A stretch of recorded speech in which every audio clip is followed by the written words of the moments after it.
Hello प्यारे बच्चे, क्या हाल है भाई? बढ़िया, सब कुछ ठीक ठाक। तो फर्स्ट पार्ट अपना कंप्लीट हो चुका है। एक बार उसका छोटा सा लेंगे रिवीजन। पहले रिवीजन और उसके बाद अपने क्वेश्चन आंसर करने हैं ना, इंपॉर्टेंट है ना। तुमसे पहले ही बोला था, अगर साइंस में बिल्कुल शुरू से लेकर लास्ट तक मैं ज्यादा समय नहीं मांगता, डेली बोलता हूं बस 15 से 20 मिनट दे दो। 10 मिनट सुनने का टाइम और 10 मिनट लिखने का टाइम। साल के लास्ट तक एकदम एक्सपर्ट बना दूंगा। बोला था ना, प्यार होने लगेगा धीरे धीरे। साइंस से प्यार करवाऊंगा, मैथ से प्यार करने के लिए बोला था, हो गया। कई बच्चे चिल्लाने लगे, हाँ सर सच में प्यार हो गया। अभी देखो साइंस में प्यार करवाऊंगा कैसे।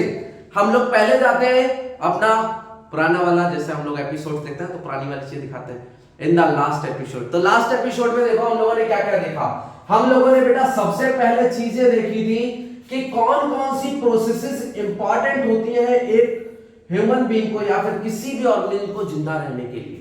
ठीक है, कैसे पता लगाएं वो जिंदा है कि नहीं है, ये हमने सबसे पहले देखा था। याद है नहीं याद है कि जोश डाउन हो गया? याद है ना? हाँ, तो बिल्कुल शुरू में चलते हैं। बिल्कुल सबसे पहले हम लोगों ने देखा कि अगर कोई ऑर्गेनिज्म पता लगाना जिंदा है या नहीं है, तो देखो वो सांस ले रहा है या नहीं ले रहा है। अब सांस लेना भाई सब में पॉसिबल तो नहीं, सब में तो नहीं पता लगता ना। इसलिए हम क्या करते हैं, उसकी ग्रोथ पे देखते हैं। ग्रोथ पे देखते हैं ना कि लंबा चौड़ा हो रहा है कि नहीं हो रहा है। इसके अलावा वो बाहर से खाना ले रहा है नहीं ले रहा। अगर वो बाहर से खाना ले रहा है, न्यूट्रिशन, तब वो क्या है? जिंदा है। न्यूट्रिशन ले रहा है तो क्या है? जिंदा। न्यूट्रिशन मतलब खाना अगर बाहर से ले रहा है तो वो जिंदा है। इसके अलावा हम लोगों ने देखा था ना, खाना ले रहा है तो निकाल भी रहा होगा, है ना। खा रहा है तो भाई निकालेगा तो है ही ना। ये तो बेसिक ऑर्गेनिज्म का नेचर है कि अगर जो चीज खाई है उसको भाई छोड़ना भी पड़ेगा, बाहर से निकालना भी पड़ेगा, क्योंकि वेस्ट मटेरियल हम अपने दिमाग में, हम अपनी बॉडी में स्टोर करके नहीं रख सकते, है ना। तो निकालेगा, निकालने के लिए क्या बोलेंगे? एक्सक्रीशन। क्या बोलेंगे? एक्सक्रीशन। और जो हमारा उसने सांस ली, किसी ऑर्गेनिज्म खाना लिया, उसको भेजता भी होगा कहीं ना कहीं, जिसको क्या बोल देते हैं? ट्रांसपोर्टेशन। क्या बोल देते हैं? ट्रांसपोर्टेशन। मैंने तुम्हें ग्रोथ भी लिखवाया था, तो ग्रोथ भी याद रखना है कि ग्रोथ भी करते हैं ऑर्गेनिज्म। हालांकि जो तुम्हें मेनली पढ़नी है वो क्या है? ये चार है। इसके अलावा मैंने तुम्हें क्या बताया था? रेस्पिरेशन।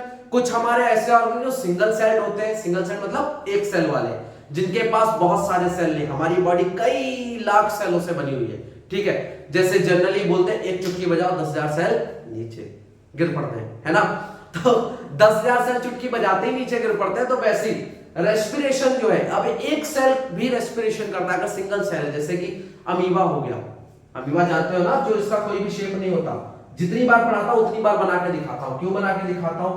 क्योंकि बेटे ये इंपॉर्टेंट है, ये बहुत इंपॉर्टेंट है। इस वाले टॉपिक में हम लोग कुछ इंपॉर्टेंट चीजें भी डिस्कस करने वाले। कौन कौन से क्वेश्चन इंपॉर्टेंट है, तो ध्यान से समझना। रेस्पिरेशन, कोई भी single cell organism simply respiration कर लेता है with the help of diffusion. Diffusion मतलब गैस को मिक्स करवा के, समझ गए? बहुत सिंपल है। तो अब हम धीरे धीरे आगे बढ़ते हैं। अब एक चीज हाँ और याद रखना, डिफ्यूजन सिंगल सेल ऑर्गेनिज्म में तो हो जाता है, लेकिन जो अपने जैसे लंबे चौड़े आदमी होते हैं ना, उनके लिए पॉसिबल नहीं है। क्यों पॉसिबल नहीं है भाई? क्योंकि अगर हम लोग डिफ्यूजन से, सिंपली डिफ्यूजन मतलब डायरेक्ट हमने अपने स्फीयर पे, अपनी बॉडी के आउटर पार्ट पे सांस को फील किया और अंदर पहुंच गई, वो पॉसिबल नहीं है। क्यों नहीं पॉसिबल है? क्योंकि भाई हमारे लंग्स अंदर है ना, हमारी किडनियां अंदर है, हमारे पूरे का पूरे सिस्टम अंदर है। तो सिस्टम अंदर है तो पूरा का पूरा पास ऑन होना चाहिए एक ऑब्जेक्ट से, या फिर बोले एक हमारे ऑर्गन से दूसरे ऑर्गन तक चीज पहुंचनी चाहिए, तभी जाके पूरी बॉडी की रिक्वायरमेंट फिल होगी ना। तो वही सेम चीज है। रेस्पिरेशन जो है बच्चे, वो कहां होगा कि हमारा जो सिंगल सेल है उसके लिए डिफ्यूजन ठीक है, लेकिन अगर हम जैसा ह्यूमन है या फिर पूरा ऑर्गेनिज्म है, उसके लिए पॉसिबल नहीं है कि वो डिफ्यूजन से कर पाए। अब शुरू करते हैं अपना पहला question. Why is diffusion insufficient to meet the oxygen requirement of multicellular organism like humans? Diffusion क्यों इनसफिशिएंट? अभी क्वेश्चन पढ़ के आंसर पढ़ के हटे, हम इसका पढ़ के हटे है ना। अभी इस क्वेश्चन का आंसर आप लोगों ने पढ़ा था क्या? डिफ्यूजन से नहीं कर सकते ना। क्यों नहीं कर सकते? सिंगल सेल है, हर एक बॉडी पार्ट तक नहीं पहुंचेगी, सांस पहुंचाने के लिए कई सालें लग जाएंगी, तो ये पॉसिबल नहीं है। हम सिंपली डिफ्यूजन से क्या करें? ऑक्सीजन की रिक्वायरमेंट फिल करवा दें।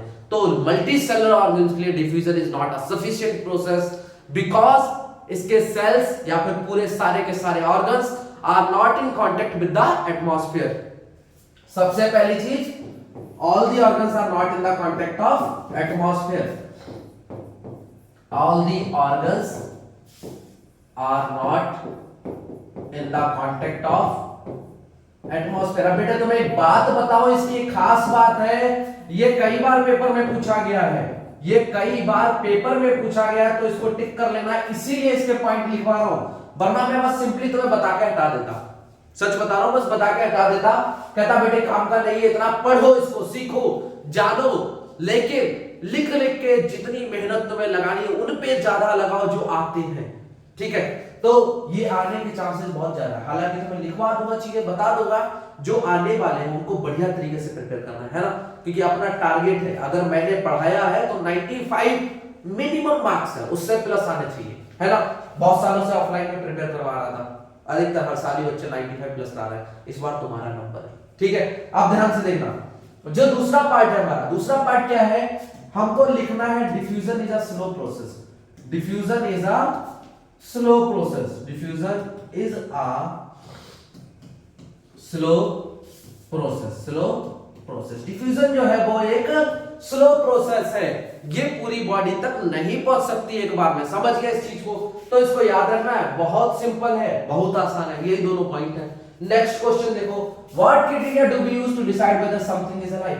ऑब्वियसली यही वाले क्राइटेरिया, इसीलिए तो हम लोगों ने पीछे वाला रिबैक लिया था, इसीलिए तो लास्ट एपिसोड देखा था कि भाई पता कर ले, चीजों को कवर कर ले कम से कम। तीसरा question, what are outside raw material used by an organism. बाहर से हम क्या लेते हैं, बाहर से हर एक ऑर्गेनिज्म क्या क्या लेता है, तुम क्या लेते हो, सांस, है ना, हवा, ऑक्सीजन बाहर से लेते हैं हम लोग, खाना बाहर से लेते हैं, पिज्जा बर्गर सब खा रहे हैं ना, हेल्दी फूड, हेल्दी नहीं है वैसे वो, तो हम लोग बाहर से खा रहे हैं, वो क्या है बेटे, फूड हम लोग बाहर से लेते हैं, हम लोग हवा बाहर से लेते हैं, वाटर हम लोग बाहर से लेते हैं, तो सारी चीजें हम बाहर से ही ले रहे हैं ऑलमोस्ट। जितनी भी बॉडी को रिक्वायरमेंट, तो सारी चीजें लिखनी है तुम्हें, क्या क्या, एयर लिखोगे, वाटर लिखोगे, सनलाइट भी लिख देना, इसके साथ साथ फूड बहुत इंपॉर्टेंट है, फूड को जरूर लिख देना, समझ गए। तो these are the things which we take outside the body. What criteria do we use to decide whether something is alive, ठीक है, हो गया। Water oxide raw material used by organism, हो गया। कौन कौन सी चीजें चाहिए होती है, what process would you consider essential for maintaining life. Life को मेंटेन करने के लिए क्या क्या चीजें तुम्हें लगता है जरूरी है। सबसे पहले बिल्कुल शुरू से जाते हैं, एक बच्चा जब तैयार हो रहा होता है, पैदा हो रहा होता है ना, पैदा होने के बाद सबसे पहले लाइफ में क्या जरूरत होती है, केयरिंग, पेरेंट्स की केयरिंग, है ना। किसी सोना बाबू के लिए पेरेंट्स की केयरिंग जरूरत होती है ना, तो केयरिंग जो है पेरेंट्स की अगर हमको मिल रही है, या फिर हमारे जो एल्डर्स है वो हमारी केयर कर रहे हैं, हमको बचा रहे हैं, तो केयरिंग सबसे पहली चीज तो है ना। बट उसने पूछा क्या है, एसेंशियल कौन सी, केयरिंग ना मिले तो क्या इंसान जिंदा रह सकता है, कुछ स्टेज तक उसको केयरिंग चाहिए, पेरेंट्स की चाहिए केयरिंग, ताकि वो बच्चा थोड़ा सा बड़ा हो सके। उस केयरिंग में उसको क्या चाहिए, केयरिंग में पेरेंट्स क्या दे सकते हैं उसको, या उसके एल्डर्स उसको क्या दे सकते हैं, उसको क्या क्या देते हैं, तो उसको हम लोग न्यूट्रिएंट्स की कमी पूरी करवाते हैं। अगर एक बच्चा जो है एक ऐसी जगह पैदा हो जहां पर उसके पास खाने को ना हो, पीने को ना हो, तो वो मर जाएगा। पेरेंट्स हो बट खाने पीने को ना हो तो वो मर जाएगा, खाने पीने को हो पेरेंट्स ना हो तब भी वो मर जाएगा बच्चा। क्यों, क्योंकि उसको भाई को संभालने वाला नहीं है। तो सबसे पहली चीज जो है उसको न्यूट्रिएंट्स वगैरह चाहिए। इसके अलावा ऑक्सीजन बाहर से जरूर चाहिए, बहुत जरूरी है लाइफ को मेंटेन करने के लिए, है ना। तो पूछ रहा है, प्रॉपरली पूछ रहा है कौन कौन सी प्रोसेस है जिनको तुम एसेंशियल मान रहे हो, ठीक है। केयरिंग वाला ठीक है, caring but is not a process, वो प्रोसेस नहीं है, ये भी याद रखना, तुम्हें ध्यान में रखनी। बच्चे को चाहिए क्या क्या, पैदा हुआ सांस लेगा, सांस लेगा कौन सी प्रोसेस है, रेस्पिरेशन प्रोसेस है। खाना खाया उसने, कौन सी प्रोसेस है, न्यूट्रिशन प्रोसेस है। अगर उसने खाना बाहर निकाला कौन सी प्रोसेस है, एक्सक्रीशन प्रोसेस है। खाने को उसने खा लिया, तोड़ लिया, ट्रांसफर करवा दिया पूरी बॉडी को, कौन सी प्रोसेस है, ट्रांसपोर्टेशन है। और धीरे धीरे बड़ा हो रहा है तो ग्रोथ है। अब एक बच्चा आया था हमारा, बड़ा हो रहा है, उसने खाना पीना सब कुछ लिया, बच्चे को भी चाहिए था, तुम जवान हो गए, तुम्हें भी चाहिए, खाना पीना भी चाहिए ना। हम लोग खाना पीना तो है ना, मोमोज के बगैर, बर्गर के बगैर, खाने पीने के बगैर कैसे दिन कटेंगे, नहीं कटेंगे ना, नहीं कटते हैं ना, हाँ नहीं कटते भाई, मोटे तगड़े लोगों के नहीं कटते, बिल्कुल भी नहीं कटते, इवन आम लोगों के भी नहीं कटते। मैं खुद बहुत हेल्दी फूड खाता हूँ, बर्गर मोमोज हेल्दी नहीं है वैसे, वो हेल्दी की तरफ मत जाना, तो नहीं करते, फूड के बगैर बिल्कुल भी नहीं कर सकते। और खाने के बाद क्या करते हैं, उसको ब्रेक डाउन करते हैं। कैसे ब्रेक डाउन करते हैं, रेस्पिरेशन से। अब ये प्रोसेस को और बढ़िया से डिटेल में पढ़ेंगे, तो प्रोसेसेस को लिखना है। मतलब क्या सर इसमें और इसमें कोई डिफरेंस होगा? नहीं, ऐसा कुछ भी खास डिफरेंस नहीं, दोनों सेम है ऑलमोस्ट, दोनों में सेम चीजें लिखी जाती हैं। बट ये क्वेश्चन तुम्हारा ज्यादा इंपॉर्टेंट है, पहला और दूसरा, बाकी थर्ड एंड फोर्थ हमारे कम इंपॉर्टेंट है, बल्कि मैं बोलूं ऑलमोस्ट निल, कोई इंपॉर्टेंस नहीं है उनकी सेकंड थर्ड और फोर्थ क्वेश्चन की। बट फोर्थ क्वेश्चन बिल्कुल सिमिलर है सेकंड की तरह, इस चीज को याद रखना, तो कोई भी डिफरेंस नहीं है। फिर भी ये वाली लैंग्वेज तुमको ज्यादा देखने को मिलेगी पेपरों में as compared to the last question. ठीक है, क्लियर है, समझ गए? बढ़िया तरीके से हर एक चीज के क्वेश्चन आंसर आ रहे हैं, बिल्कुल टॉपिक वाइज चीजों को लेकर चल रहा हूं। पीछे वापस का लास्ट एपिसोड देखते हैं, लास्ट टू लास्ट एपिसोड भी हर उसमें दिखा रहा हूं तुम्हें, पहले क्या किया था, उससे पहले क्या किया था। मतलब तुम ऐसा नहीं आज से शुरू कर रहे हो तो सबकी पिछली वाली वीडियो में फिर देखनी पड़ेगी, क्या जरूरत ही नहीं है, नहीं जरूरत पड़ेगी।